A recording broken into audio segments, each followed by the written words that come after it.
register and vote for the survey.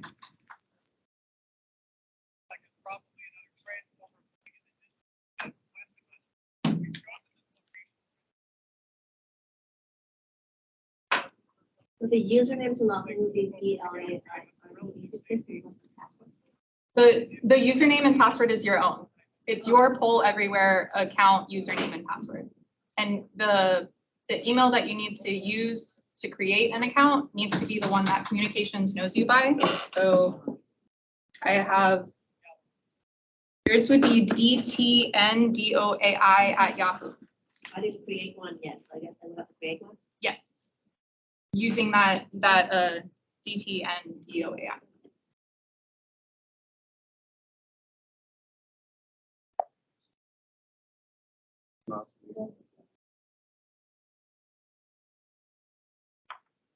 In the chat, they're saying the sirens are going off in Cousin Grove and Grand Sharon North of it, we're going up here. and Rolette.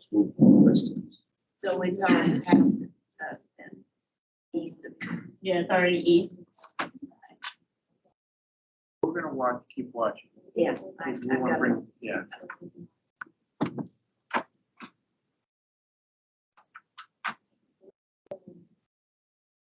We are gonna record the meeting.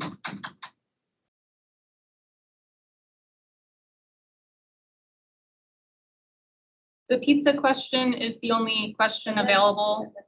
It's just a silly thing.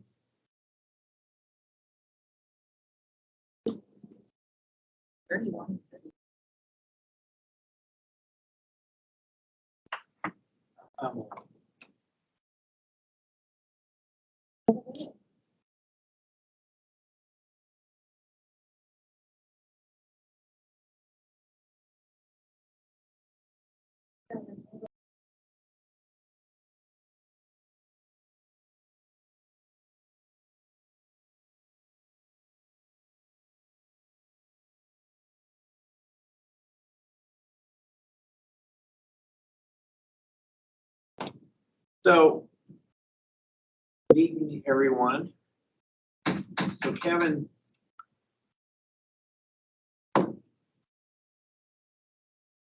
Yes. So, one of my staff members, Kevin's talked about his mom saying, you know, she would go to somewhere, come hell or high water, I'm gonna show up. So I guess, high water for you folks that are here tonight, high water is outside and hell is in this room. So we're watching the weather, and for our folks at home, I'm sure you're watching weather too. And right now, it hasn't started raining, it's really cloudy, It just started. okay, it just started raining just now. But I can tell you that here in our building, we've got generators galore. And so if we lose power, we won't even know it. We'll get a tiny blink of the lights and it'll keep going because we got UPSs and power. But I know that may not be the same at home. And it may not be the same, and plus the same with safety issues. And so number one, always, first and foremost, safety is the most important thing. So we're watching the weather very, very closely on local weather basis. And we are in this interior room in our building, but if we feel like it's in any way dangerous, like we've got some, tornado type weather, we will move, we will pause, we will go into an interior room, even more further within the interior of the building. I can't make the call for folks around the city, because I don't know what your situation is. So, I'm a little torn, because on the one hand, we're here, where people could be nestled at home in their basements, or their weather could be fine, or their weather could be really bad. And so I don't know if we want to proceed and get a little bit of work done and maybe have it not be as official as we want, or we have to revisit some of it, but at least get some of it covered or not. So I want to maybe get the opinion of folks at home. What are your thoughts? And so we can go ahead and open up the floor and see whether or not, what are your thoughts about what's going on at home? Are you bored? You want to do some work, or you want to go run to your basement? Miss Bonnie's raised her hand. Okay, go ahead, Ron. I don't know how many people we have. I don't see very many there. I don't know how many we have online. I don't know if we have close to Bonnie, I'm going to interrupt you because we can't hear you. You're really garbled.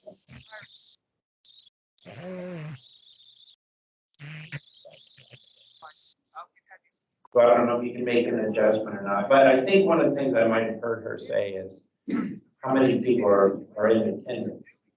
So here in person, we have 3 members, and online we have how many? 27. 27. Wow. We have a pretty good group. And so, Barney, can you hear us? Can we hear you now? Want to try it again?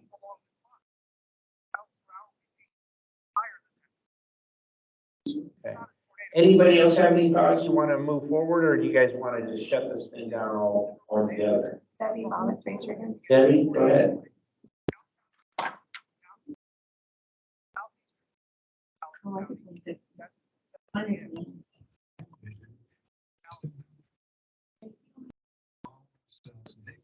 Elaine, go ahead. Hey, this is Elaine with the SEAC. I'm hoping we can move forward if possible. I am a little bit concerned about the fact that we couldn't hear Bonnie. I know that I'm only speaking for myself, so technically I'm not having any challenges, but I don't know if other people are. So that's my only concern. Okay. This is Gloria from Cedar Hill. I'm sorry, from the city of Grand Prairie. I've lost power at my home. I'm only on my cell phone. And I've got, full battery, but I had to save that in case of an emergency. Okay. Other thoughts? Two other comments. This is Sylvia Martinez. I don't know the average of number of folks who've been on before. And again, pardon me, I'm with DeSoto ISD. I'm just thinking of maybe people who want to be here but can't, and then might feel like they didn't get the opportunity to contribute. Yeah, and that's why I kind of said, if we do something tonight, I think we'll put an asterisk by anything we do and review it again. But it doesn't mean we can't have some good discussions. If you guys are up for it, about some of these, coming back with some of these locations and proceeding with some business. This is Bonnie Wells from SEAC. I'm here in person, and there's only like 3 of us on the committee besides the personnel that are here. But we're not going anywhere until the storm passes over. So Okay. We'll be here regardless, right? we got the snack machine. We'll just. Well, Sylvia Martinez again, and DeSoto ISD. I defer to you guys. It's my first year on the committee. I feel like y'all are more well versed in the work and know the importance of the timeline. And if you're comfortable with proceeding, and you have several of us who are willing to stick it out, I will mention that, yeah, I've seen some comments about, please use mics, and we do have a real hard time hearing. Maybe the room is large. So just if y'all can keep that in mind when communicating. I know yesterday I turned my transcribing on to try to read captions, but it can be challenging in normal conditions. So it might be a little extra challenging tonight if we could all be patient and keep that in mind. Okay. And Chance, can you turn up the mic pickup? Mic pickup? No. Okay. Okay, any other thoughts? Can you hear me now by any chance? No, Bonnie, it's still very garbled. Okay, thank you. There are some comments on this tab as well. That's what I was gonna Bonnie, read. you can use Yep. the chat function if you need to. So Melissa, go ahead and read the chat to us. So from, Gloria Colvin, reschedule as I'm only able to do this on my phone and lost internet connection and power. Amy Beaver, Southern Dallas County is now under warning. If there's a warning, you should not be on a meeting. David Pate, I recommend that we reschedule, which will make decisions very difficult. Elaine Campbell said that's a good point, but I'm not sure what she was referencing. And then Brooks Love said, I'm having trouble connecting. Also, I'm currently in my interior hallway. The tornado was spotted in Copper Hill. The Right to my house, 2 miles. Alicia Thomas, David DeSoto, I'm good either way. And Diane Casey, and I can't access the poll and will need to raise my hand. So I think what we'll do is, because of Bonnie's comment here, and for everyone here, of my staff, we're not going anywhere. I mean, we're here. We're not gonna jump out in the rain and go home. So we're gonna talk, I think we're gonna talk informally about these things and maybe make this an educational session for anyone who wants to participate. Feel free to listen in and ask questions and talk. And we won't take any votes. But we'll try to get prepared for votes, if you will. So if you're watching and you want to participate, please take good notes so that when we do take votes, we will have maybe already discussed and prepared some of this. But once again, I'll say this once again. Just like Brooks went to an interior hallway, I would highly recommend that if you are watching radar and see on top of the radar if there's any issue with safety within your neighborhood. And we're doing the same thing here. I got my staff watching here. So certainly this can wait. Safety is number one.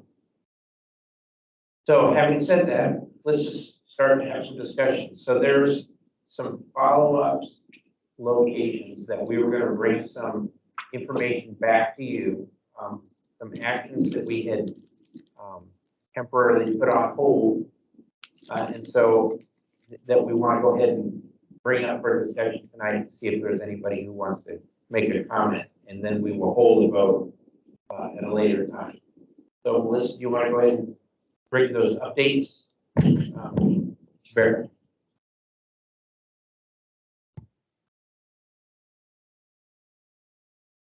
Give me a second. I was not prepared to share my screen.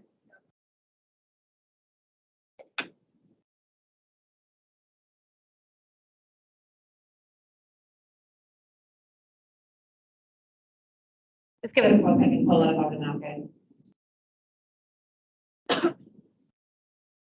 Okay, so there's a couple of locations that we had originally had some information from our surveys. We're gonna go to votes that are 4627.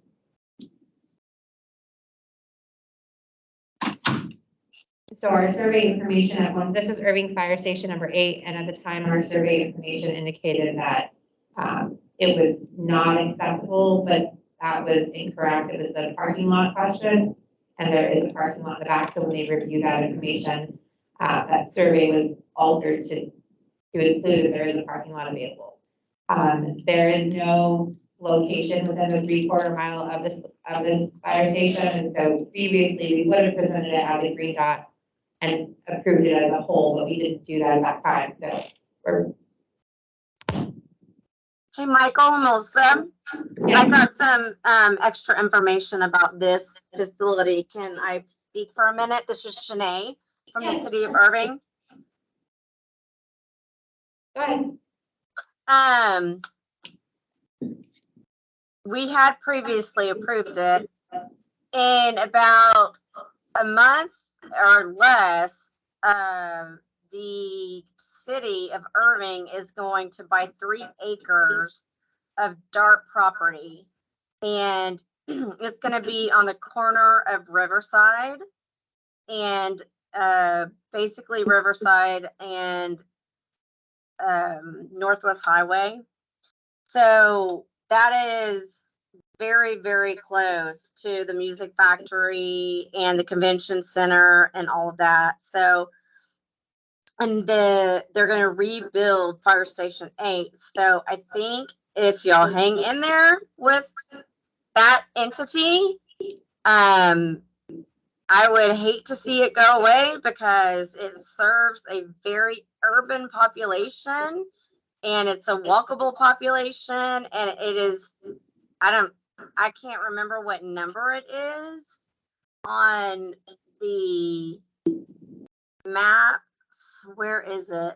It was 162, so it was, in terms of turnout, it was the 162nd largest turnout for a mail. Yeah, so that's a pretty good turnout out of all of Dallas County to get rid of.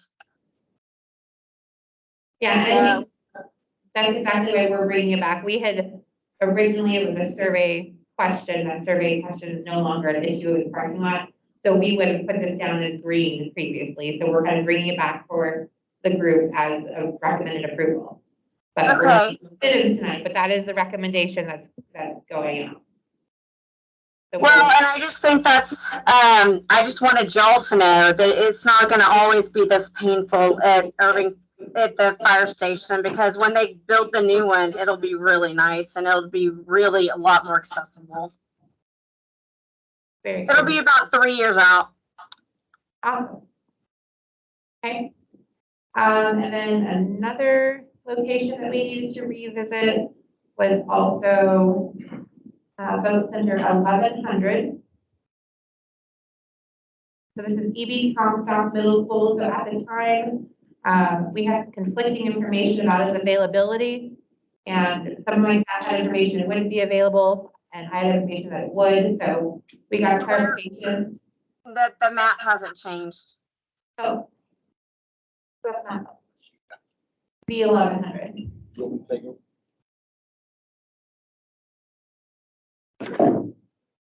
So this is EB Comstock Middle School. I believe this is in Dallas ISD. So it's a similar, there is nothing within the 3/4 mile of this location. We would have presented it as green. However, we were under the impression it was unavailable, which is incorrect. So we're bringing it back to the table for review. We would put it as recommended at this point. Any questions on that one?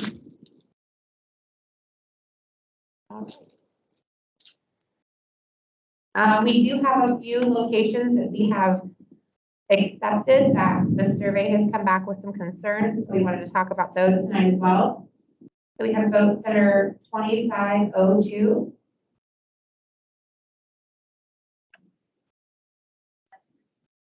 You don't have connection.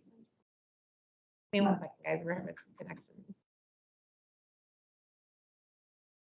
Okay. So this is Vote Center 2502 Prairie Creek Elementary School. I'm going to put the satellite image on here just to kind of zoom into it for everybody. And the concern with this location is the parking. So I believe it's limited parking space in the back of the school. The entrance would be in the front of the school, and there was, correct me if I'm wrong, team in the back over there, but there was no parking in the front of the school near the entrance, and so to access the building, they would have to park in the back and go around the block to come into the school. And so the distance from the parking lot to the facility was a concern. There's a lot of parking along the front, although I know there's a parents come to pick up their students. It's not a lot, but it's along the street, parallel to the street. Street parking. So I just want to say out loud, because I'm not sure, because we have a microphone. So Bonnie Wells is mentioning that up here in the front, there is the ability to park along the street. So part of our thing is there's not a parking lot, but street parking is an option. Our surveys discount that it's only street parking. So. Yeah. One other thing I might mention is that the school is at a dead end of the street, so there's not a lot of traffic coming. There isn't any traffic coming except the school kids. So never had a problem. So I don't know if everyone online can hear, because I don't think that mic's turned on. Can you check, Laura? I can hear it through the speaker. So Bonnie was mentioning that this is also at a dead-end street, so there's not traffic coming through. So even though it's street parking, it's street parking that's pretty accessible to the location. And so this is something for you guys to consider, to review. We put it down, I think it was accepted by VCAC, and because of that survey result, that's why we're saying it's not considered recommended because of the criteria of the survey. But as you can see, there's also not a location within the 3/4 mile circle of it as well. I will say that we have a very active voting precinct. So I would highly recommend that we keep this location.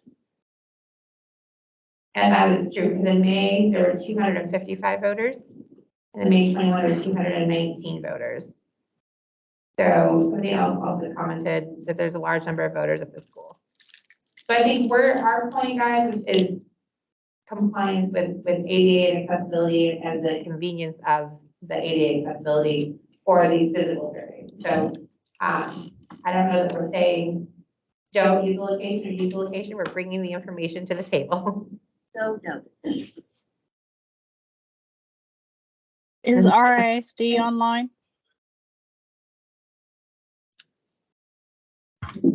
Yeah, I think that is David Kingsmer. I see if that is online.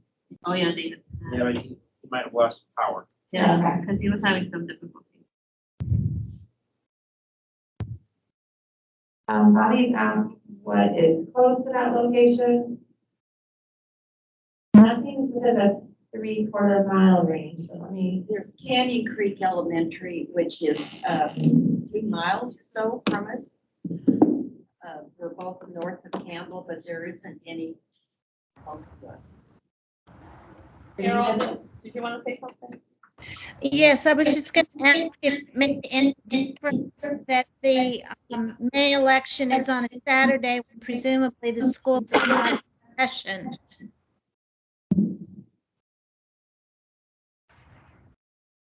Correct. The school won't be in session. I think that, so there won't be as much traffic, I think, where you're going with that in terms of traffic at the school otherwise.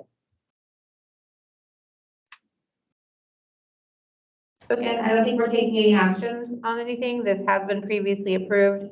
The survey came back in what we would consider not a location to use based on survey criteria only. So that one's just putting out there. We'll probably bring it to the table for a revote or see if anyone wants to bring it up for a revote. Another location that came back because of survey criteria, and Kyle, I can have you speak to this one. I don't have all of my notes here. Vote Center 1503. This is Richland Elementary School.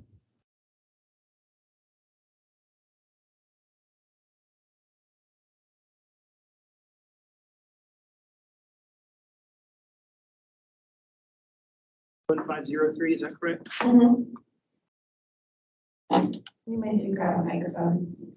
Okay, so our surveyor that went there said there was bad parking and also bad parking near the entrance. Can you? See, Why are you taking the next one, please?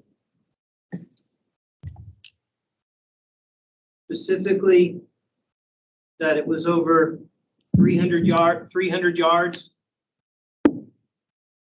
Sorry, over 300 feet to get to the Kyle Rush Dallas County elections. And it was over 300 feet to get to the entrance of the building from the parking lot. It's interesting because I'm looking at we're looking at the picture, it doesn't look, parking that lot doesn't look bad. So that curious about where the entrance is. I think the entrance is on the other side of that building. Parking on both sides of the building. So Bonnie, you indicated in the chat the other, Bonnie, not a good location. Can you elaborate on your information for us too, maybe?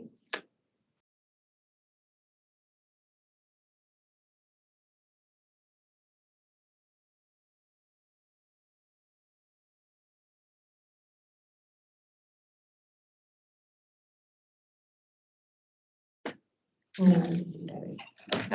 have to walk a long way to get to the vote center. So that's just up for consideration again. Hello, this is David Pate. I just was able to get back on with Richardson ISD. I was on my phone, but I couldn't talk to you all over the phone. So I heard you had questions possibly for me.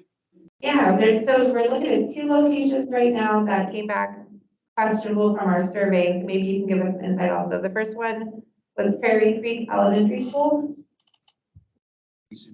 And that was based on, I believe, that there's no on-site parking, street parking in the front of the building. There's a small parking lot in the back that you'd have to walk around the block to go to the front of the school to get it. Is that? Yes, that's not a particularly good location. Is there something nearby that we could switch to? David, this is Bonnie Wells. That's my precinct where we conduct elections. We have a very active precinct, just the people that live in that area. It is at the dead end of Prairie Creek West, so there's not traffic going back and forth. There's a small parking lot in the back, and that's where the teachers park. So all along the front is open. Around the school and across the street and the side of the building. So I would like to recommend we keep this. And that's what was interesting about this one when we looked at it, is that, you know, it came back with a bad survey, bad parking, et cetera, but people are still voting there. So there must be good street parking or something. So it may be an exception to the rule. And a lot of people walk there. Right, and I agree completely that it's an active precinct, and I understand that the location is not very good. And if we want, I mean, I'm fine keeping it. I'm also fine if there's another close enough location that we move it also, either way. Did we have any possibilities on this one? Any potential, not even existing, but something unconventional that we had, you know, on this area, in this area? Yeah, we haven't researched that part yet, but we can do that for looking for another alternative.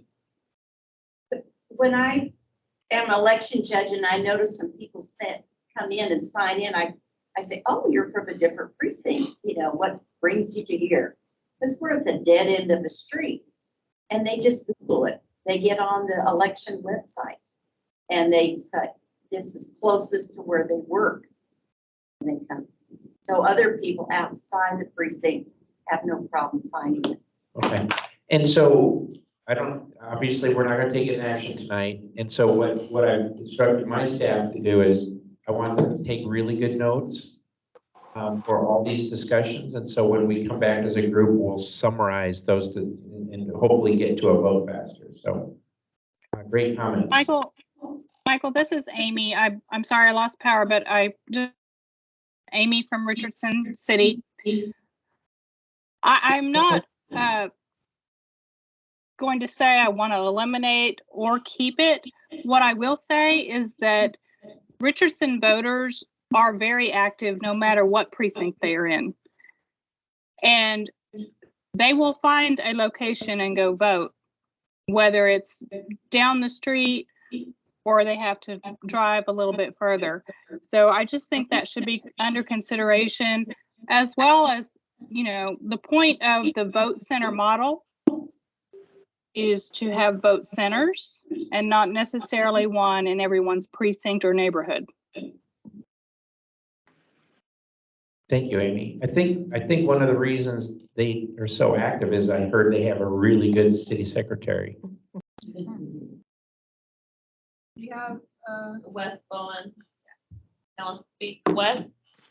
Yeah, I was just gonna say, it's an active voting location. Seems like we need to be consistent. And so obviously there can't be another one identified at this late hour for the next election. So I move we just go ahead and take a vote to keep it open. Okay, we're not taking any votes, so we're, Sorry, I got on late. oh, no problem, yeah, so because of the weather and kind of the, sparsity of people in and out, we're not taking any votes today, we're just kind of putting out the information. We're gonna come back as a group and do revisit information as another time. We're preparing for a quick vote the next time we meet. Getting our discussion done, okay? Thanks, Wes. Any other thoughts about this one? Debbie?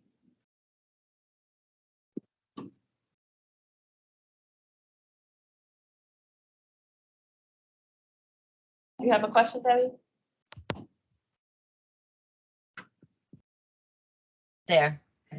I just wanted us to keep in mind that this is, the May election is truly going to be on a Saturday. So the issue with the school and the parking and worrying about the teachers being there, that shouldn't be an issue. It is really storming here. Sorry about the communication. And my comment, this is David Pate. My comments on the parking were more of what I thought I heard about just parking for the people coming to vote and not, and you're absolutely right. It's a Saturday election. School's not there. In fact, Richardson closes schools on the November date. So that's not an issue about it either. I just was more concerned about accessibility for our voters. I'm fine, like I said a while ago, I'm fine keeping it. If Dallas County Elections finds a better location, I'm fine moving it also. Either way works. Thanks, David. And so a third location that came up on our survey conversation was also Vote Center 2221, John S. Bradfield Elementary School. So that is also a parking conversation. There's no parking lot, it's street parking only for this location.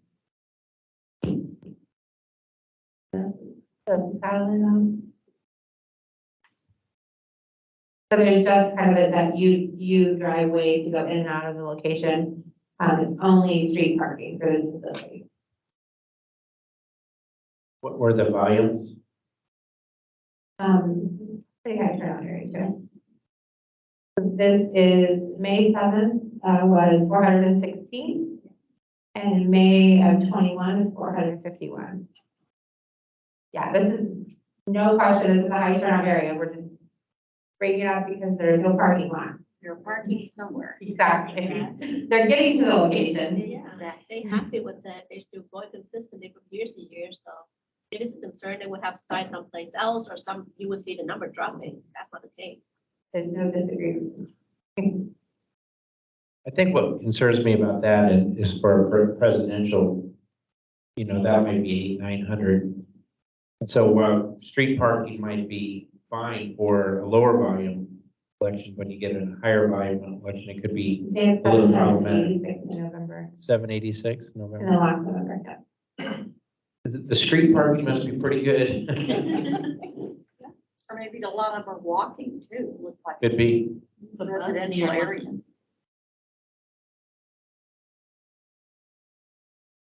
So the average distance traveled is 0.78 to 0.84 miles to this location. Exercise for some people. So those are three that came up from our surveys. We also had, I'm sorry, there's one more for the survey also. This is not one that we visited yet. But it's not recommended due to the survey results. It's Vote Center 4518.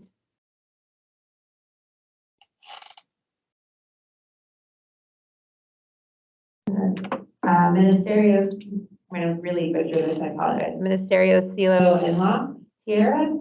And this location has some ADA compliance concerns. There's a front view of it, but so there is a step up on the entrance into the location. And then on the back entrance, there's kind of a makeshift ramp. It's a piece of wood basically laid down as a ramp in front of the door. And then, but you have to go through grass to even access that ramp. So it's not ADA compliant in terms of getting into the building.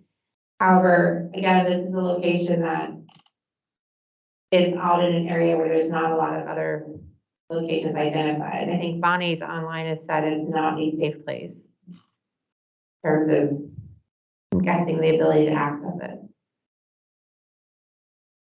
What are the numbers? 13.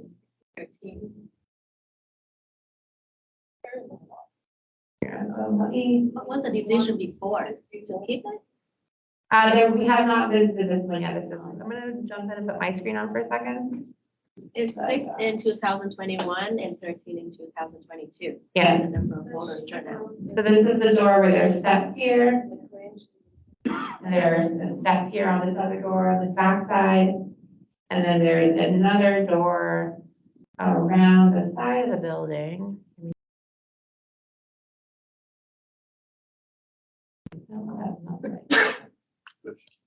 But that door you have to access via a kind of a plywood ramp, I believe. Oh, yeah. Yeah, give pictures of this one. So there's no real accessible entrance, basically what we're saying. So this is Debbie. Is that a Hispanic, a large Hispanic population both there? Do we know that? In terms of the large, there's the quantity of people is not very large. As I said. People love. I'm gonna unshare and let Kevin unshare on the screen. Yeah, I'm sorry, I didn't understand or hear the last part you said. Sorry, I was gonna unshare my screen and let Kevin go back. So, I mean, I can tell you the number of people Okay. that have voted there. So in the May 21 election, there were 6 voters. In the May 22 election, there were 13. And in the last November election, there were 85 voters. Okay, that's good news. That people are becoming aware. And so this one was brought up because the survey came back saying ADA compliance issues. Mike, I don't know if that's our voting. This is Shanae. I don't know if that's our voting location or Mona Lisa's. It's right on the cusp of Irving and Grand Prairie, but I don't. The address is listed in Grand Prairie. What? The address is listed in Grand Prairie. Okay, I was gonna say, I don't have an objection to removing it if it's Irving. But I defer to Mona Lisa in this situation. One thing with that, it seems like the walking distance there, a lot of 0.8. That area, if I remember correctly, has a lot of like mobile homes and other tracks like that. So I'm wondering about the access for the community there. That is correct. I know that area, it does have a lot of mobile homes. I can confirm that. Here's the one thing that I want to remind everyone of, though, and this is what I'll tell Commissioners Court too, is that there are people who know that we are out of compliance with ADA, and they're waiting with bated breath to see us fix those issues. And if we don't fix those issues, I think that we may be seeing lawsuits. So something that's completely out of compliance with ADA is going to be problematic. Michael, is there in another location or anything that might be recommended there that could take its place, that could be compliant? Great question. I think that's what we've got to maybe shop around. Go ahead. That's on our list to search. That's on our list to search for other possible locations. Because that area right there, like someone else echoed, there are a lot of mobile homes and the walking distance there is 0.8. I'm concerned about that. What were the ADA compliance issues? Was it a ramp issue? Yeah, basically the only access to the building is via a step up into the doorway, so they've laid a piece of plywood down over one of the steps to act as a ramp for access. And then the path to the so-called access is not ADA compliant. It's through grass, yeah. So you park in the parking lot, you have to go through grass to go to the door that has the ramp on it. So then a couple other ones I have set aside for today were because we needed to bring them back for a vote. They were kind of left undecided and wanted to be revisited, but because we're not voting, I think we can skip those. Okay, so we've got there was Gloria from, oh, sorry, go ahead. this is Gloria from Grand Prairie, and I just spoke to Mona Lisa, and she said that she is fine with keeping the ministerio's location. But the issue there had been that the voting equipment was not picked up on, and it's such a small location. You said that because the voting equipment was not picked up on time? Yes, ma'am. Okay. Thank you. So for the other two kind of pairs we talked about, I have from the Professional Development Center and Richardson Heights Elementary School. We left in an undecided state, so we'll just be prepared to kind of come back and discuss those. I don't think we actually came a vote out of that one. And then the other one was North Garland Branch Library. And that one was paired with, I think Spring Creek Elementary School. We voted to keep Spring Creek, but there was not a consensus on North Garland Branch Library, I believe. So we have to come back and revisit that location. I received an email just a minute ago from Amy Niemer. She said, I keep losing power. My comments for all Richardson locations are that I'm okay with reducing locations to some extent to move to the vote center model, but I defer to RISD reps and the committee.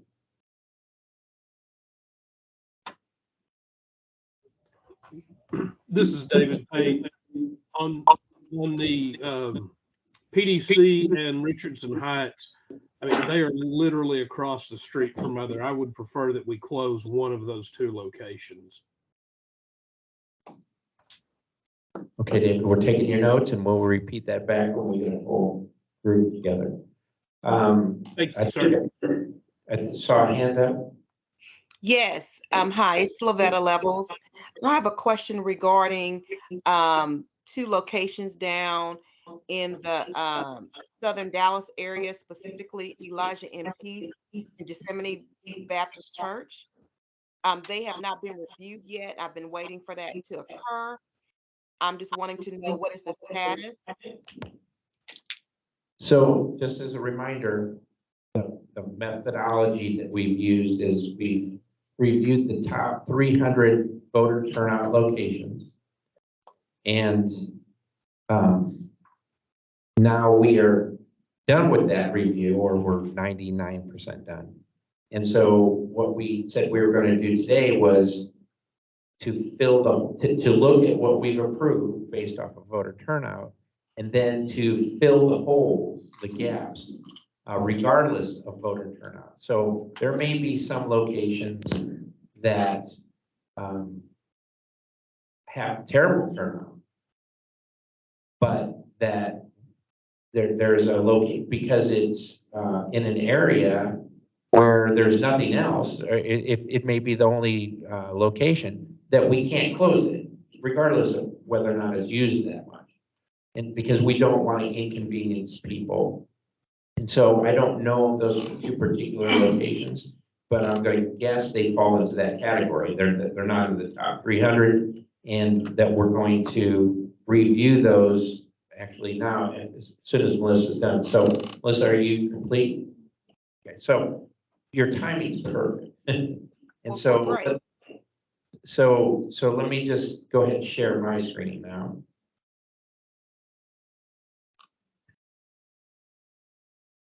So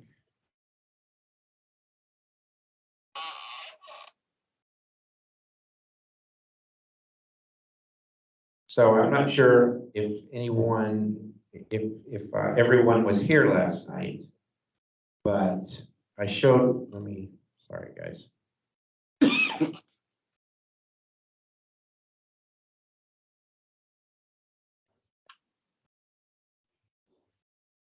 Okay, let me know when you guys can see that. Yes, we can see it. Okay, so I kind of covered this last night, but someone might not have been on last night, so I'll just cover it again. So what you're seeing here is a map of registered voters in Dallas County. And so if I zoom in, you see these are actual dots in neighborhoods of locations that have registered voters. And so when you zoom out, you see the density. And so I just find it so fascinating where you can just see the river valley here going through the middle of the county and all these other kind of breaks where you don't have that much density. And then these very intense areas where you have high density of voters. And so we want to use this to help guide where we should have polling places. And because we don't necessarily need a polling place in the middle of nowhere, right, where there's no voters. And while this is very interesting and it's maybe not as helpful as it is interesting. So we've taken this, Kevin, our GIS person, has taken this and converted these dots into a little bit more user-friendly format where we put color instead of points. So this, I'm going to go ahead and turn these points off. And so you see this brown shading. And so the shading is, the darker the brown, the more registered households there are. The lighter, the less households. And where there's no brown at all, there may be a scattering of households. And so we want to look at these areas and we want to look at those that we've accepted thus far. So I'll turn that on. So those dots represent, what is the total number now of those green dots? She's going to give me the number. These are the total number of dots that you guys have acted on and approved. And so 262 locations. Now, that's 262 of the top 300 that you've approved, and then the other ones were not approved. And so what we want to do now, because if time were not a factor, we would continue to go cover all 600 of these locations. But time is a factor because we're trying to get done in time for the May election. And so we're going to take a little bit of a shortcut and not review every location, but look for holes in our coverage. And so in order to do that, we kind of put these in a grid system.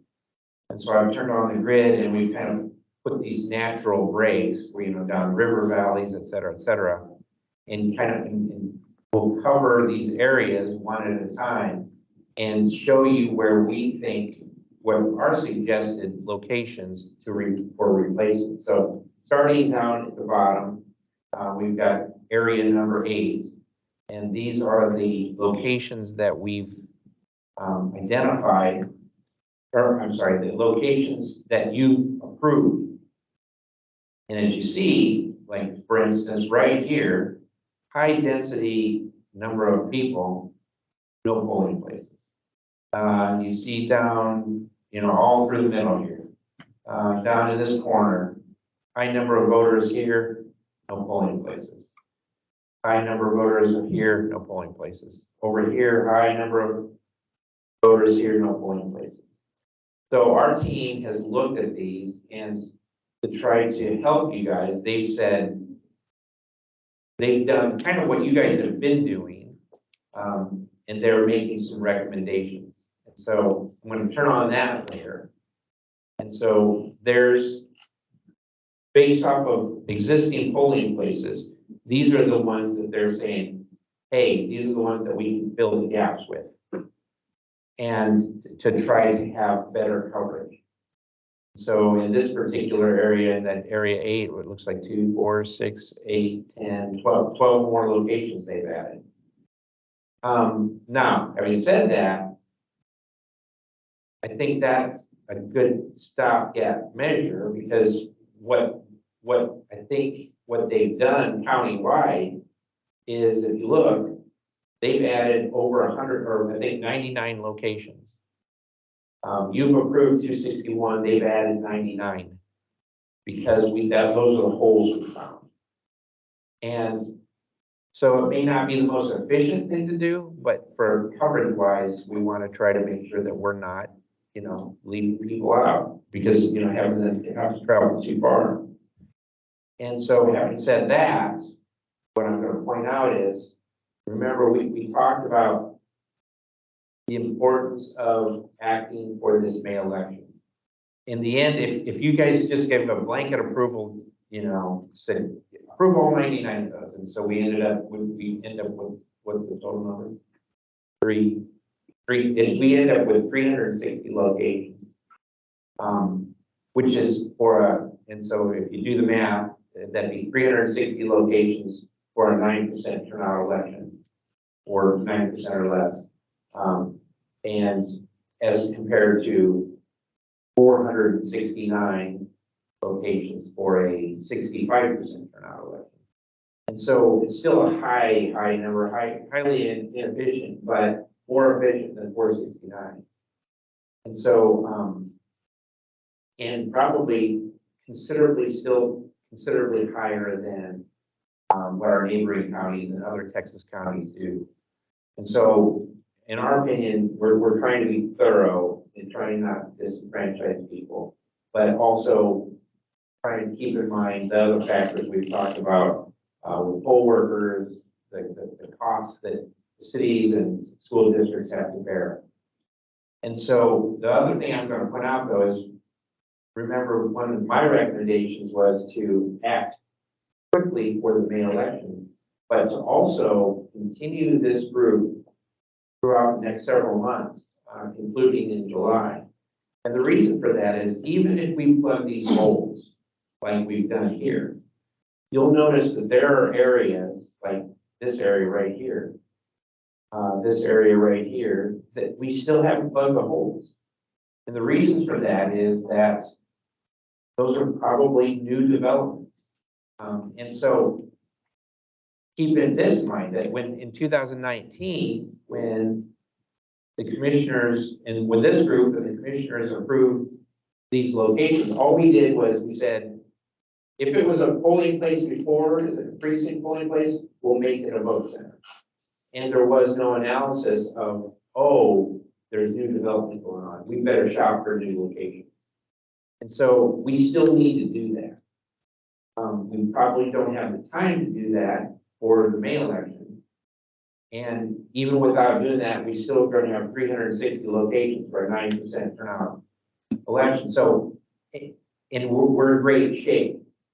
Even if you compare it to the last precinct election in Dallas County, which was 2019. And in that election, we had 324 locations. And as compared to this one, we would have 360.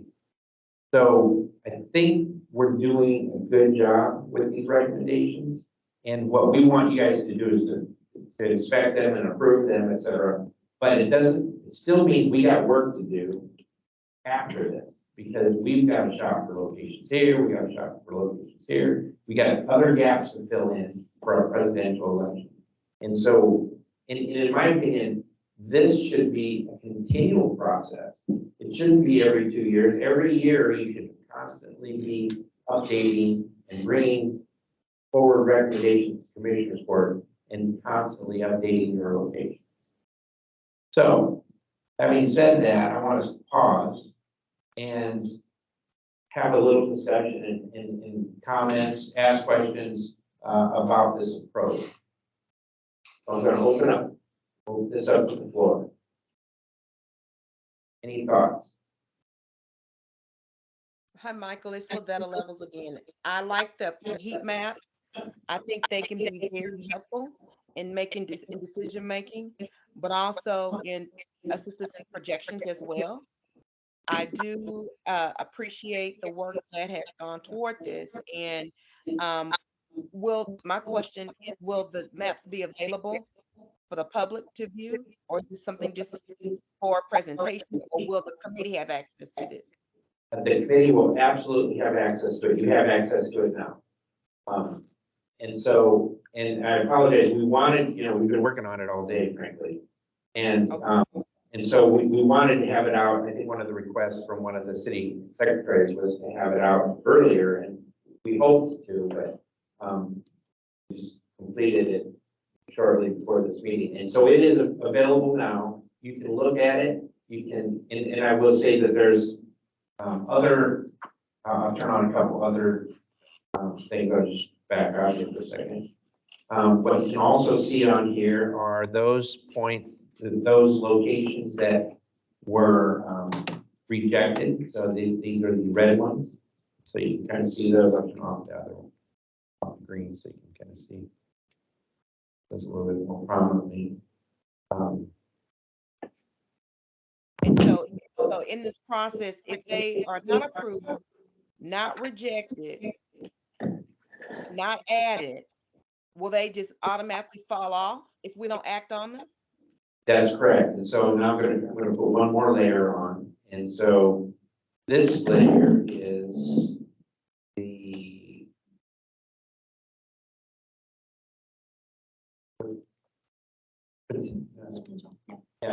these are locations that these are the 100 that have dropped off. Basically, we went from 469 to 360. These would be the ones that we're not using. There's actually another maybe 40 or 50 that we've used as replacements, et cetera. Yeah, and so yeah, because keep in mind that we're not starting at 469, we're starting at 521 or whatever. So in other words, it's all the locations we've ever used. So it's some of these are just bad locations, some of them are one-time locations. Some of them are low turnout locations that are located near another location that's we felt that is not needed because we had a better location nearby. Question back. I do have a question. So Michael, and my last point is that I think that there is a dual responsibility in making the decisions around the voting centers. I do appreciate you utilizing the data and making data informed decisions. But also, we understand that in some neighborhoods, we may not have that concentration of registered voters.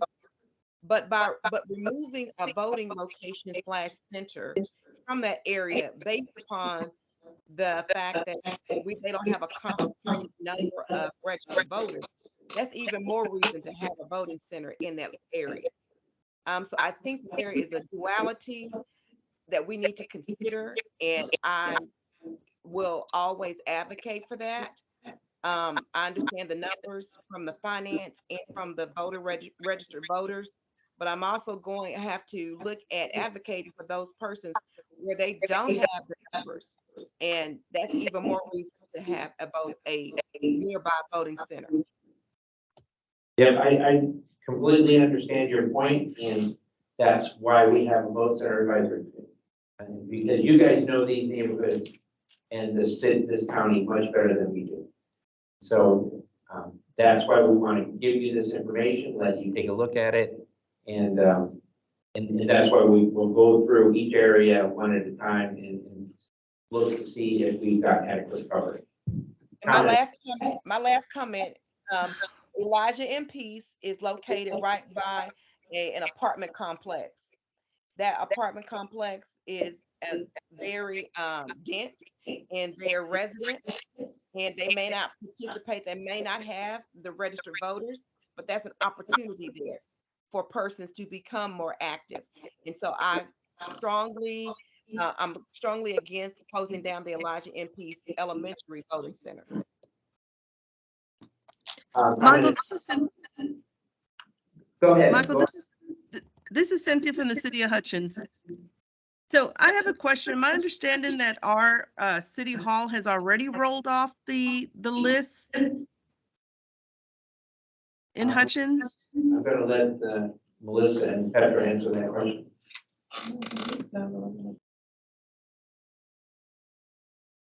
I saw it on the list as undecided, but it showed up.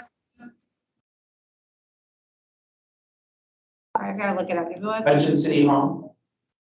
Yes. So it's because the community center is listed as exception. I think that's a switch. We need to switch that, correct? No, we need both. So City Hall has always been an early voting center. Community center is election day. I'm showing it as green on this map. No, you're looking at That's the community center. So City Hall, we actually only showed as having been used in November 21 and November 22. That's not true. Your numbers are not correct. We've had an election every year since I've been there, since 2019.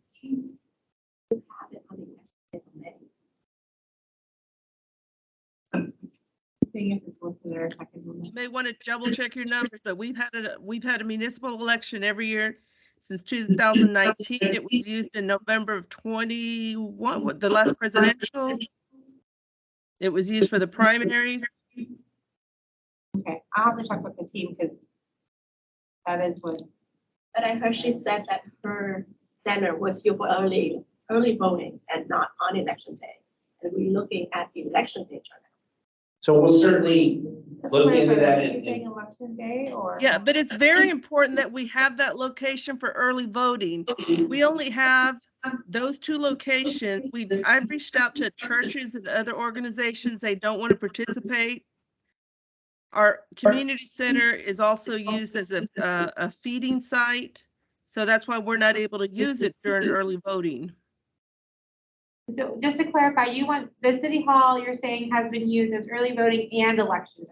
No, just early voting. Okay, yeah. So this is only talking about election day locations. That's why I don't show any data on it. Because if it wasn't open on election day, it's not on this. Right, but and I thought we were discussing all, but it was on, it is on the spreadsheet. I'm sorry, I hear an echo. I don't know if that's mine. Yeah, can you hear me okay? Okay, yes. So I know it's on the spreadsheet, but I thought Michael said that and when he showed the map a while ago, it was yellow, that all the ones in yellow had already rolled off the And list. that would be, it's not listed as an election day location. Okay. And is that correct? Because I believe you don't use that as an election day location, right? No, only early voting. Okay. So this is not reviewing early voting locations. And as an election day location, it's not listed on as recommended. Right, but we were dropped off as an early voting site in 19. I want to make sure we get back on there as a permanent early voting site. Yeah, and I believe we got that. Yeah, because it's the same concept for early voting. When you, as an entity specifically, when you're in the election, if you don't have an early voting site in your area on a large scale election like the presidential and those county groups, then your location is added as an early voting location. So yes, that's been covered for early voting for the May election. That's not what I've been told in the past. I've been told in the past if I didn't put it on the survey, or we rolled off. Well, we just changed that after the 21 election because previously, if you weren't one of the 47 locations, then it had to be requested. So after last year, what we did was every entity that's not in one of those 47 locations, we reached out and confirmed they would like to add an early voting site. And so now now you don't have, with the new policy, Hutchins won't have to bear the brunt of that cost all by themselves. It's shared amongst all the entities. So the policy is if you're in the election, everybody shares your cost with it. You have at least one early voting site. Okay, perfect. Okay. Yeah. Okay, thank you. Go ahead, Dee. Hi. So first off, I really like the fact that you're trying to fill all these holes and actually reach more registered voter. And do you have a plan for all the voters that have gone to the ones that we will be closing?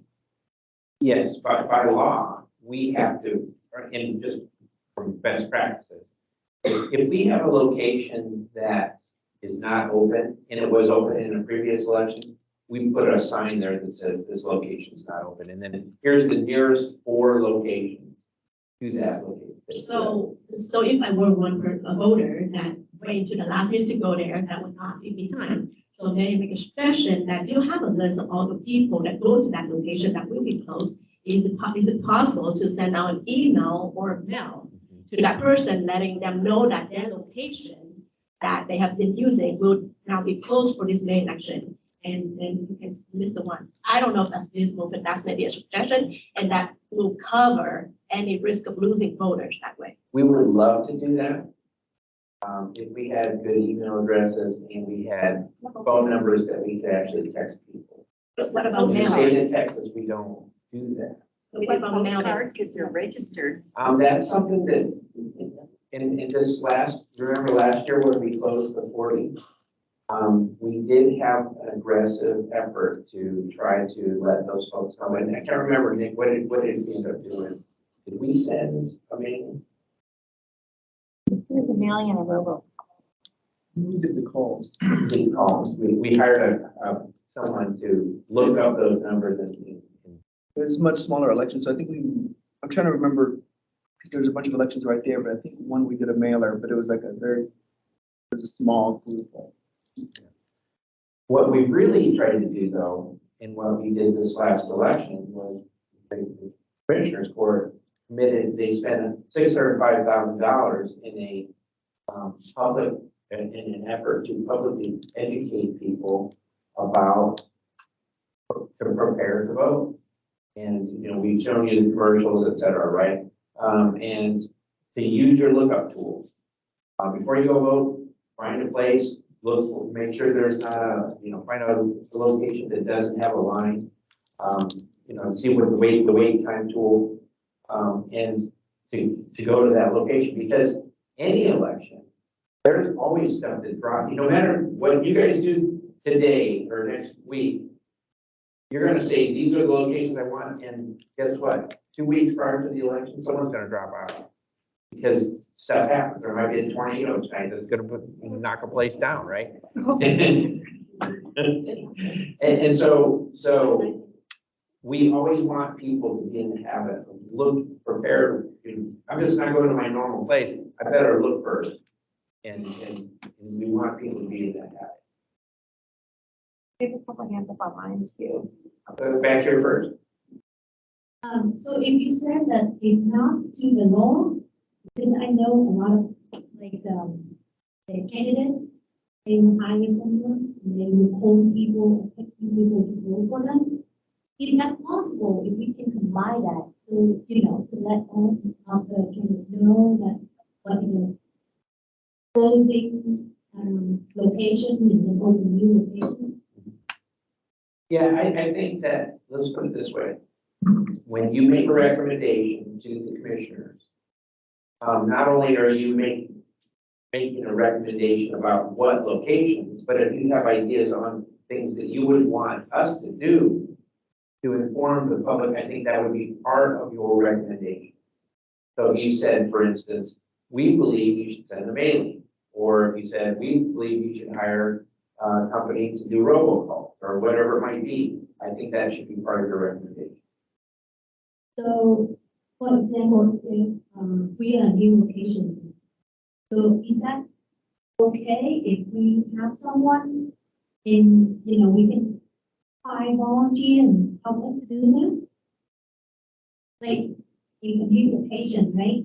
If you choose a new location, you close the one that needs you, then the person who, in that location, who in charge of that location, like the manager of the building, something like that, can you work with them and ask them to help you to spread out the word by giving the voters or the citizens? Is that possible that you would keep the manager of that building just to help you out to let them know? I think that's of the closed location, and that's the purpose of the signage. So in case someone does go there, oh, I voted here last time. Oh, I see it's not open. Here's the nearest 4, and I go to this one 6 blocks away. I'm talking about the new location. Okay. Like the new location, they also, want the voter to go to the new location too, right? So if that's possible, you give them a list of the citizens and then in that area, to let them know this is on the list of the new location near you, then they can help you to find volunteers Well, and doing that. I think that's a little bit counterproductive though, because keep in mind the vote center model, the purpose of the vote center model is you vote where you want, when you want. We are no longer tied to areas. I mean, we use it, the areas as informational, but we're not tied to that. And so we wouldn't want to put out any information to tell a voter, here's where you should go vote. Because then they get confused and they say, oh, this is my location, this is my precinct location. No, you can go vote anywhere. Go look up where they're at, find one that's convenient, take it. We'll give you driving directions. We'll tell you the wait times. That's the way we want to approach we want to provide people with the flexibility of a vote center rather than the restricted nature of a precinct model where you had to go to a particular location. Question? Yeah, I have a question on the ones that you decided to close, like Richardson North Junior High. I believe there's like 50 or 60 people that vote there, less than 100 for sure. And there are other places that they could vote. But you could send, there are people that don't use computers, or not that, they don't want to look up on their phone. They're older people in that area. And if we just send them a postcard saying, your previous location has been closed, but you may choose any of these other ones, rather than sending to a location. Because I just know there are some older people that they're not computer savvy. Two hands on mine, also Debbie Bobbitt. Debbie Bobbitt, go ahead. I didn't have my hand raised, did I? Oh, yeah, but if you don't have anything, that's fine. No, but I do want to add this. I think that I like the idea about the elderly who only like to go to a specific location because they've done it their entire life. Or I understand like the new Vietnamese location. I think that the reasoning for that was that some of the Asian population felt disenfranchised because where they went, the Asian language interpreters were not available. That was several years ago. We've overcome that now, but I think that the Asian community likes to have a place to go where they're with people there that they can talk to and that can get guidance and feel comfortable about it. So I think that was what her issue was, that she wanted to remind maybe the Dallas County votes can help people know where their location has been closed and this is the new opportunity area. And that's all I have to add. As you say that, I'm just thinking, this popped into my mind, something that we could add to our voter lookup. With Spanish speakers, of our 469 locations, I think we had a Spanish translator at every single one. That's our goal. Yeah, I think with you. With Vietnamese, we're not there yet. And so one of the elements that we could add to our lookup, though, is whether or not we have a Vietnamese translator at that location. So let's kind of make a note of that. And I think that's exactly what we need. I just will say, though, a live person is always best. Our goal is to have a Vietnamese translator at every location, and I'm looking right at Ron and saying, yeah, gotta get to work on that. One of my staff members, but we do have a fail safe. We have our cell phones with the connection to a live operator in 40 different languages. So that is as an FYI to people. That's true. That would be nice to have it, but we deal with Vietnamese. They like the comfort zone. So you can have translated every one of them, but they will only go to places that they are familiar with. So they tend to go, like last year when we just had that location open, they just tend to go there. We had a lot of new voters. Right. And And just, I don't know, it's just, I guess, the nature of them. Yeah. Trying to break them away from that, but it's gonna be hard. Ray, do you have a comment? Ray, do you have your hand up?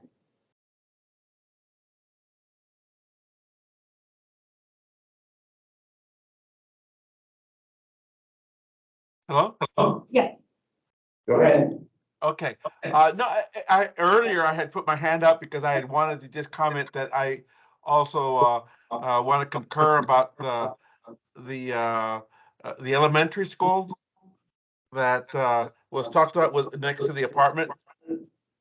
That there's a lot of issues as well with that, but that was a conversation from a while ago. So I'm okay. I'll go ahead. I'll take my hand down there. So getting back to the map then. So I'm kind of zeroing into this group 8, and these numbers are meaningless. They're just numbers that we assign for the natural breaks and patterns of voter registration. So looking here, you can see that we've got this cluster of ones that you've approved, and we found this big hole in the middle, and so we added 3 locations. And then down in the southern sector, we added 2 down here, and when doing this, we used the same rules, basically, that we plug those locations in especially where we saw a density of voters. And we didn't put them any closer than 3/4 of a mile. So if you zero in on these 2, for instance,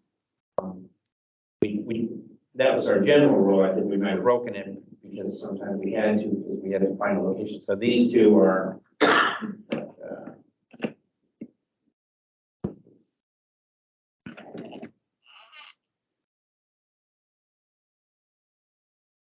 0.61. So now those 2 are a little closer than 3/4 of a mile, but there was nothing else in the area. So we wanted to add something, so we kind of broke our own guideline, but it's better to break that guideline than to not have good coverage. So that's kind of the philosophy. If you just kind of work your way across, these are other additions, and I'll just click on one. So this is Ruby Young Elementary. Only 21 people voted in May of 21. So low turnout, we typically might not want to have, but we thought we were plugging a hole. So I think what would be helpful is for you guys to take this map, and we'll send this link out ASAP, and for you guys to be, walking through these and to see whether or not there's anything you disagree. You might say, hey, my people went here, you really didn't need to. We don't think it's necessary. Or you might say, you know what? You didn't put one here and there's something else available. We think you should add one. Kevin, our GIS guy's got a comment. Go ahead, Kevin. Just in case, can you show them how to do the search in case they know the name of a location? Yeah, I'm gonna, you know what, Kevin? Let's let you do that. Can I also mention that there were some vote centers that were told to me in the meeting last night that I took down. They're going to be added to this map. They haven't been added yet. They will be added as potentials. This committee does not have this map available yet. It's been dropped in the chat and it is online. Yeah. And I emailed them there. So let I sent an email. me go ahead and just cover the left-hand navigation, and then we'll talk about what Kevin talked about. So if I turn everything off, there's Dallas County. So at the bottom here, I see this grid that just kind of breaks the county into different areas, natural breaks. Working from the top down, this is BCAC accepted. You guys have accepted this before. Next one is what we recommended to fill holes. And then potential are those locations, basically the ones that we're not using. The 150 or so, that had been used at one point in time. Or explain what you're saying. If they've been recommended, but they weren't. Oh, okay. Finding someone in Yeah. the community or. Yeah, within those yellows there, we had some people bring forth a location saying, hey, here's a new location. We had a couple from Islamic centers, for instance, saying, hey, we want to offer up our place. And so that they would be within that group too. So their potential location. And then the next one is the BCAC, what you rejected, what you through our meetings that you rejected. These are locations that are no longer available. In other words, they don't want us. And then this was what we got kind of some low hanging fruit. So if we're looking for a location in an area,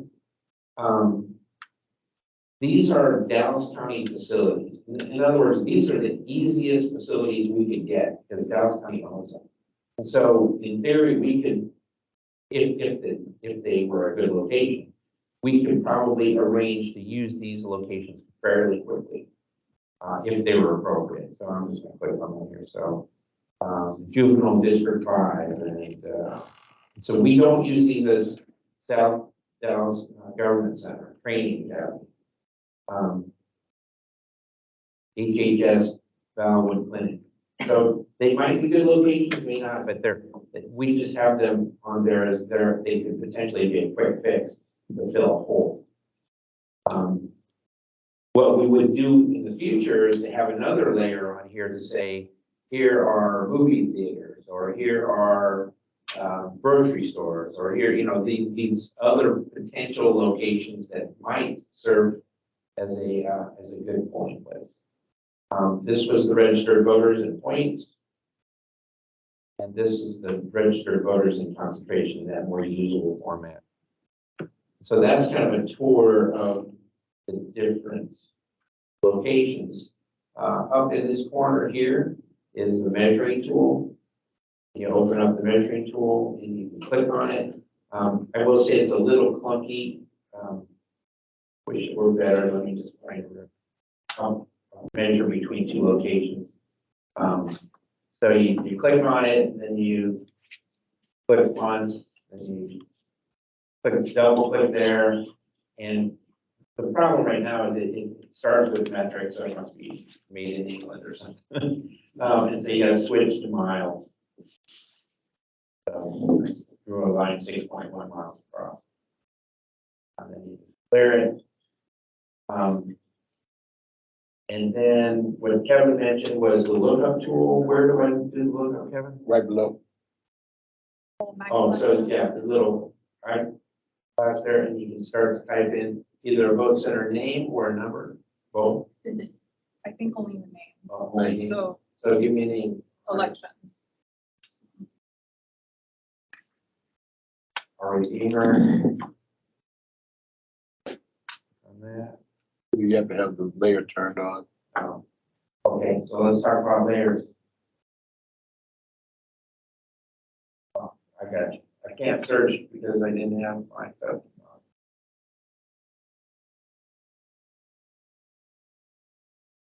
Do that again. There it is. So I found it for me. That make sense? Good job, Mike. Yeah, so it's a great tool. And so I think what I'd like you guys to do is to say, okay, I'm going to go into this area. I'm going to turn on my concentrations. I say, looks like I got a hole here. Let's see what they recommended. Oh, they filled it with at least one in Capel. Seems to me we still got a hole there. Is there anything, any unavailable that they didn't use? I mean, I'm not available, the potential. Yeah, there's some potential, but not down in that area. So long-term, this is an area we have a shot. There's nothing we can do probably short-term. And we've been running elections like this for the last 30 years, so I think we'll be fine for one more. But for the presidential, we've got to fill a gap here. This yellow doesn't really help us. This yellow doesn't help us. This yellow doesn't help us. So you kind of see the procedure there. And if you see an area like that and you say, oh, I'm familiar with this area, there's some sort of location where I think would be a great location, and I think I know the owner and they'd be very willing to do it. I mean, we want to hear that. I mean, if we can fill a gap quickly, but typically it takes quite a while to fill those gaps. So that's what we've been doing, and that's what we want you to do, because once again, I mentioned, you know these areas better than us. Any questions or thoughts? In doing this, keep in mind, as the BCAC, we're balancing two things, right? We're balancing how the convenience of the voter versus over preparing for an election and overcharging jurisdictions. So keep that in mind. This is for a May low turnout election that we're aiming for. I got one more thing. I'll get to your question. The other thing that we're prepared to do, and we will send this out tomorrow, is we've got a way to say, for every one of these dots, including the recommended and the accepted, here's the average distance the registered voters are, the closest registered voters to that dot. So if you click on this dot, it will say something like average distance, the nearest voter's average distance to that location is 1.2 miles. And the maximum distance is 2.5 miles, something like that. And so that's not to actual voters, it's registered voters. So it's just something to kind of tell you the concentration of how far people are from that location. And so we're ready for that, Brad. We'll go get that out tomorrow. It'll be attached, it'll be part of this map. So you won't, if you open this up tonight, you won't see it tomorrow. It will be basically in one of these boxes within this information. So I'll go ahead and open up one of those. So Jerry Junkins Elementary School has the address, all this information, the average turnout, how often it's used, turnout for these various elections, estimated capacity, et cetera, et cetera. So this one is we do have number of registered voters within 0.7 miles. I don't think we have the maximum. Well, I don't think we do. We'll have those both categories. Well, maximum and average. Okay. And so the computer kind of figures that, takes every registered voter, how close, what is the nearest location, and it does all that for us. And then the average distance traveled in the last time they ran an election. That's actual voters, not registered voters. So a lot of interesting statistics. The other thing I wanted to show them, Kevin, is the layers. So if you're familiar with Google and you're saying, oh, what's this area here? You can see the streets, but then you can actually go to the layers here and look at the aerials. And look at the location, look at the parking, etc. Is there anything else? Any other layers I want to show them, Kevin? I guess. One more thing, in the top right-hand corner, you can actually click the PDF in the brown. Yeah, right there. Correct. That will give you export to a print property where you can print it out on 8.5 by 11. Okay, there you go. You can print that on most office printers or home printers. Close that out.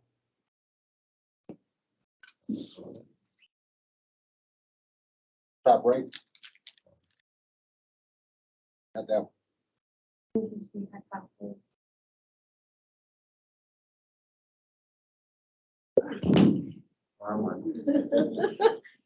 I had too many windows open. Oh, no. If you go back to your map. Why don't you share, Kevin? Okay.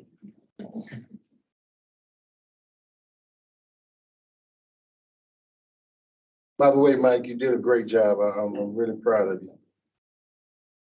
Can everybody see my screen? The only other functionality I could think of, if you wanted to advance straight to the Dallas County elections website dealing with the committees, you could also do that. So you don't have to get out of your browser. You can just actually go right back to it by clicking our Dallas County emblem. Back to you, Mike. Okay, we had a question back here. Comment. So I don't know how to turn it on, so I'm gonna speak louder.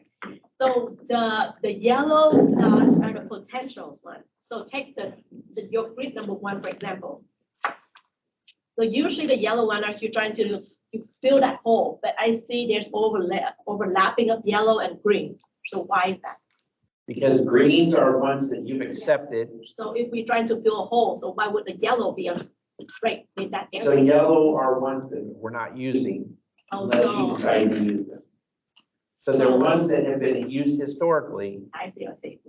Or have been offered. Or been offered. The potential one of the green outline and then white inside. I think that from my perspective, I want to clarify. The green outline with the white inside are the ones that our team added to recommend. So there's a VCAC accepted as a dark green circle. And then the DCED recommended is the green with the outline. The yellow is the potential. So those are not being recommended to be used at this time for the May election. I think my recommendation is that, I mean, let's keep the reality in mind. We're gonna meet next Wednesday. We got a lot of approving to do, and a lot of recommending to do. And so I think what you really need to focus on is your greens, you've already approved.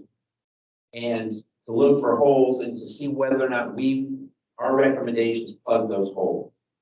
And whether you might say, you overplugged, or you underplugged. And those, if you think we underplugged, you can look to the yellow as another potential site. And you can click on any one of those dots to see the information about that yellow. And what you're going to see on those is it was used in 2021 and it had 4 voters. Apparently people don't want to use it. Or you might say, it had 4 voters, but there's nothing else in the area, and I think we should use it. But we've already done that as much as we can to try to help speed this process along. So I would like you guys to look at what we've done and see whether or not you will agree or not.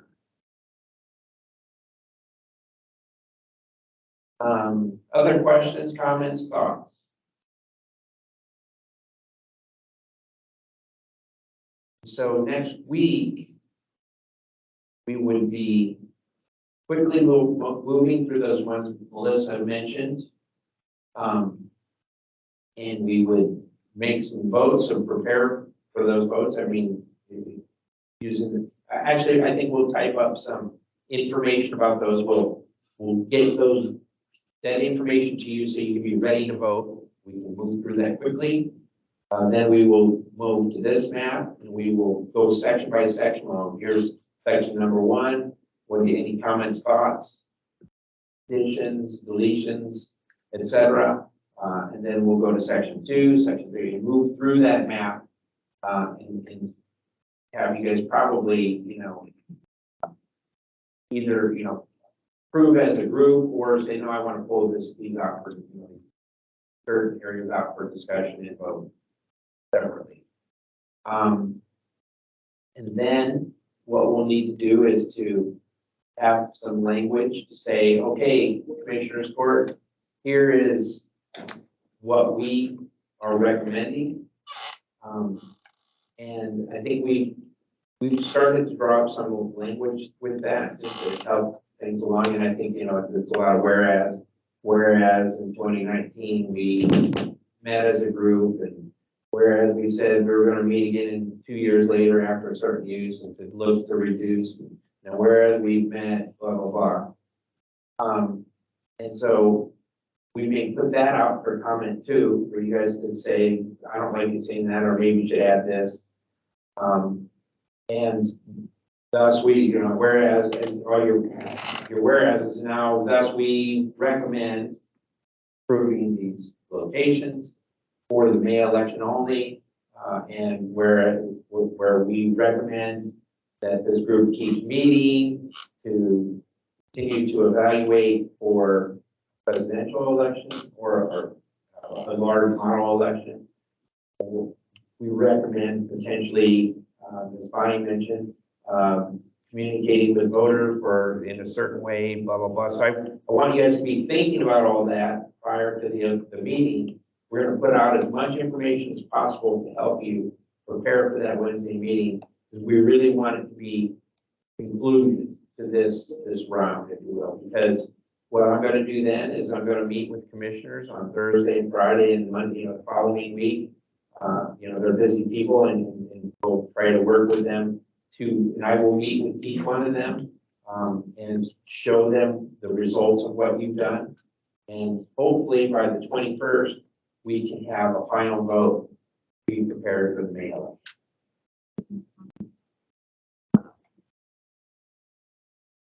One is, does there need to be a quorum present physically for these votes? David says we cannot meet on Wednesday nor Thursday next week. And Bonnie is saying that Wednesday is International Women's Day and there is a dinner. And when we originally suggested Monday and Tuesday, both of those were off the table also. Because of city secretaries, et cetera.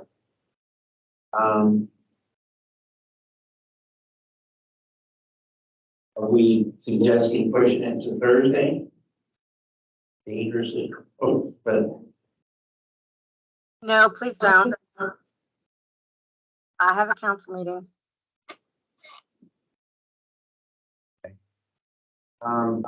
Thursday is an important council meeting in Rowlett too. okay. And so, if I'm understanding, some city councils meet on Tuesday, some on Monday, some on Tuesday, some on Thursday, et cetera, correct? Basically, that one day that they don't meet is Wednesday generally. It just happened that International Women's Day is that day. It just happened next week. City of Hutchins can't meet on Wednesday. I'm sorry, Keith. City of Hutchins can't meet either on Wednesday.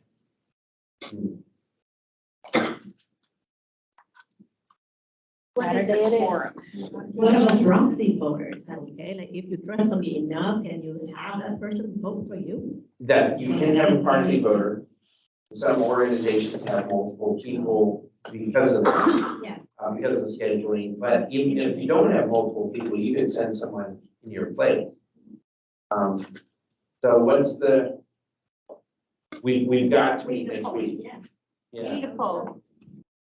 Oh, right, sorry. yeah, I think so. Tuesday, Wednesday, Thursday, put it in a poll. All right. Oh, no, no. So we're gonna put it in a poll and see what the results are like. I think we'll keep this poll open Yes. tomorrow because we know we've got a lot of people that aren't here. So we'll send out a communication tomorrow saying, when do you want to meet? And we'll start voting now, but if you don't want to vote now, you can vote tomorrow. And we'll probably close the voting by noon tomorrow. Yeah. Because we need to post, if we meet Tuesday, for instance, we've got to get it posted tomorrow. Send an email. What are we sending? Are you saying a poll via email? Yeah, we can send a poll via email. Yeah. Okay. Tuesday, Wednesday, Thursday next week, And so I'm gonna let anyone else speak their piece on the lobby for a particular day next week. I know Sinead just said, please not Thursday. And someone else said, please not Thursday. Anybody else have any comments about next week?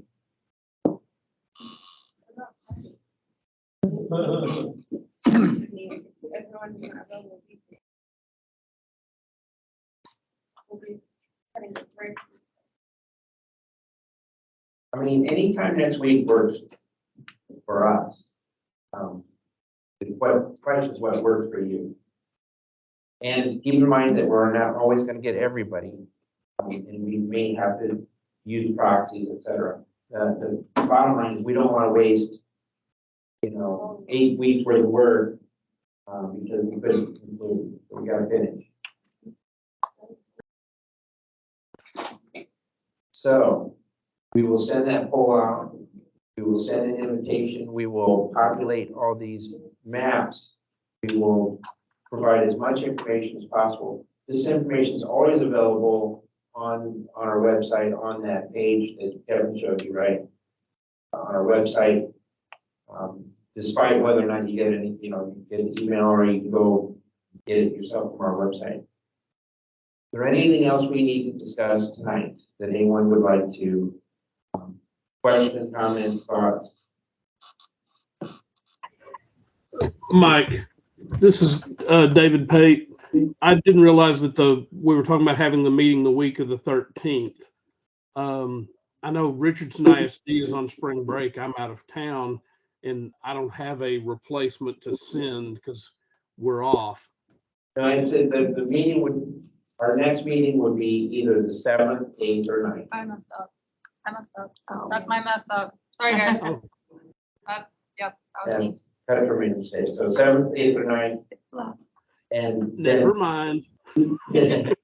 And so then after we make our recommendation next week, I'm going to meet with Commissioners Court. We'll put something on the agenda on the 10th to be discussed for the 21st. I will meet with Commissioners the 13th through the 17th to educate them on the results of this group. Educate them on your recommendation. I have a question because I've been having trouble logging into the poll everywhere. What did you say the password was? The password is your password. You create your own account on Poll Everywhere. You click the link that I dropped in the chat or the one that's being emailed, and you sign into your Poll Everywhere account. You have to create a Poll Everywhere account using the email address that the communications team corresponds with you. So you want to clarify that a little bit better, because the first time when we did this poll, we did not have to create the account. Yes. So on the second day, well, yesterday or the last time, we have to create a Poll Everywhere account in order to vote. Yes. But the first time that we used it, we didn't have to. So more to that, the first time that we brought out Poll Everywhere, the elections department did not have a subscription. So we purchased a subscription between that first meeting that we used it, and now that subscription allows us to limit the respondents to only a select number or only a select given email addresses. So we've taken all the email addresses from BCAC voting members and I've dumped them into Poll Everywhere, and I've told them who is allowed to vote. So anyone who creates, or the people who create profiles on Poll Everywhere using an email that I've said is allowed to vote, they can access this poll. You know, the weird thing, Petra, is I have an account under my name, but every time I'm in that account, I have to still go through your password to vote. Same here. Yeah, it should prompt you to log in at every meeting.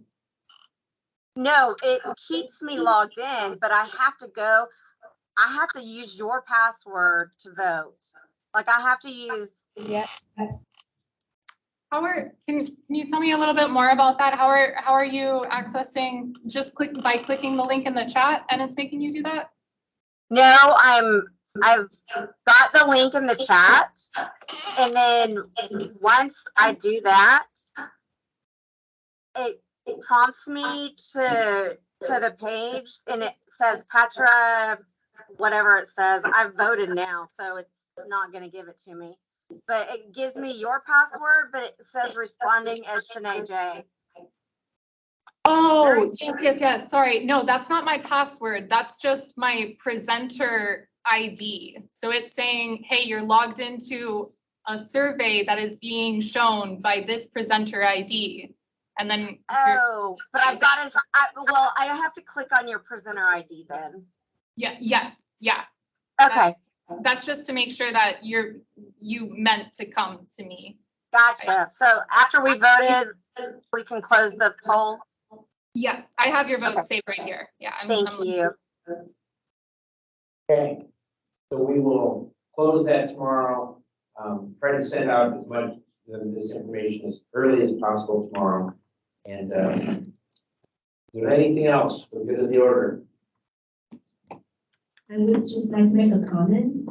So if we decided, or we recommend that for the closing location, we will be sending out mail or postcard or whatever, somehow to be able to track those voters to see if they will go to the other locations so that we can make plan next year to close locations that are so close together, but only have low turnouts. So we're not afraid to close any location because we know that voters will use that to go somewhere. So basically like tracing the one that we're closing, make sure that they go somewhere else. I'm not sure exactly if I caught your point, but sure that other people did. So unless it was a question, I'm sorry. Well, it's just a comment, just a suggestion, not a question. Okay. So a suggestion for voters that will be sending out a communication to tell them that their location is closed, they should go somewhere. Somehow can we trace that voter to make sure that to see if they went somewhere or not? So that will make it easier or make us feel better next year when we try to close that. You're saying, did do some analysis to see if a closed location had a negative impact on that voter? Did they not vote because, I got you. I think that's a good suggestion. But can you track that? Yes. Fully. Got every single voter everywhere. Sure. Absolutely. Anything else? Any other thoughts? All right. Thank you so much. I'm going to give you what? Oh, Kieran, go ahead. Dovetailing off of that same suggestion, there may be some benefit if we proactively did a mass mail postcard to persons within a radius of a closed vote center and proactively let them know about other vote centers that are at least close to that to that vote center location that they had been using. For persons who may be new to the area, that may be their first awareness of vote centers being near them. And for those persons who have been using a vote center, that would let them know that they've got to go to one of the other, closest four that are near them. But I think that could probably happen on a little 3x5 postcard or 4x6 postcard with the election department's logo on there. I hear you, Kieran, but I'll just give you my feedback, and it's similar to the comment that was made in the room here. I've been in this business a long time, and I can tell you that when you tell somebody something, they hear you. Sometimes they hear you, everything you say, sometimes they hear part of what you say. And we have to be very careful. We're always very careful in the elections department with our messaging. We don't want to give the message. If we say, oh, here's the nearest four, sometimes someone might, or here's the nearest one, someone might hear, I have to vote at one of these. So our messaging, what we've been very careful with is, you can vote anywhere. You can vote anywhere. And you can look up at these locations and look at your wait times, get driving directions. So that's our messaging. We try not to limit them because they're gonna hear that then, and then they think that those are the only ones they can go to. And while they might live here, but then they're at work downtown or work somewhere else, and so we want it to be convenient for them. They're more likely to vote if it's convenient. And so we want to emphasize that convenience. Not, oh, I gotta rush back home, oh, I don't have time to rush back home to get to one of those 4 locations. So we could, by trying to do no good deed goes unpunished, right? We could try to educate them, but we could be hurting voter turnout by doing that because someone thinks they have less options than they actually do. And But maybe. the converse of that is with no message going out, no message having gone out before, then how do you measure the feared response against a response that's non-existent? Well, I didn't say we shouldn't do messaging. I said the messaging that we should send is you can vote anywhere. And so Right. And that can be part of the message that still goes out. But there's been no message like that that's gone out because there's never been a closed vote center that has happened by organization. You know, there has been no organized closure of vote center. It's been happenstance. It's unavailable during this particular cycle. If we're having an organized closure, there can be some organized communication, which has not happened previously in Dallas County regarding a closed vote center. And you can still say, hey, you're free to vote anywhere, but if you happen to choose to vote at a location that's closest to you, here are the closest 4. Well, And that can accomplish both goals. I just got to correct the record though. I don't want to get in a debate, but I just want to keep in mind that we did close 40 last year, and in 2019, 2017, 2015, 2013, 2011, every year, every other odd year, polling places were closed. Precincts were consolidated. We had 324 precincts in 2019. And in 2018, we probably had 420 or 440, some number like that. And so this is not new, the idea of flexing up and down. Having said that, we do want to try to communicate better and get that messaging out there to let people know. Okay? Any other thoughts, comments?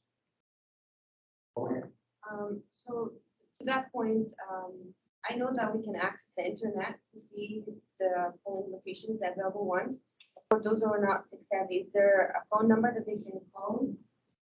Or someone on the phone to help them locate the nearest location to their address or anything? Yeah, like that? we always publish our phone number and so so we have our voter hotline where they go through the directory and they can find their do a lookup. That could be a solution. Anything else? Any other questions? All right, great feedback. Pretty good meeting. It's quiet. I don't hear any rain here. Hopefully it's home everywhere, so hopefully we can make it home okay. Thank you, everyone, and we will see you next either Tuesday, Wednesday, or Thursday. All right, take care. Thank you. Thank you. Were you gonna send an email with that? It's in the chat. I think also when, I'm gonna